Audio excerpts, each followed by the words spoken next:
Bilirsən, əvvəllər salona getməyə, manikür, pedikür, saç baxma prosedurları mənim üçün çox yorucu bir proses idi.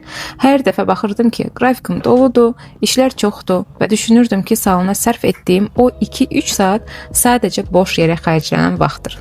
Hər şey çox səhti, hətta biraz həvəssiz yanaşırdım. Məcburiyyətdən gedirdim. Amma coach olandan sonra necə yanıldığımı başa düşdüm. Anladım ki, bu heç də vaxt israfı deyil. Əksinə, bu özünə zaman ayırmaq, özünü sevmək və dəyər vermək deməkdir. İndi hər dəfə salonun qapısından içəri girəndə tamam başqa cür hisslər yaşayıram. Xüsusən də Baya Qasanovaya gələndə bilirəm ki, bu anlar təkcə gözəllik üçün deyil, həm də özümə qayğı zamanıdır.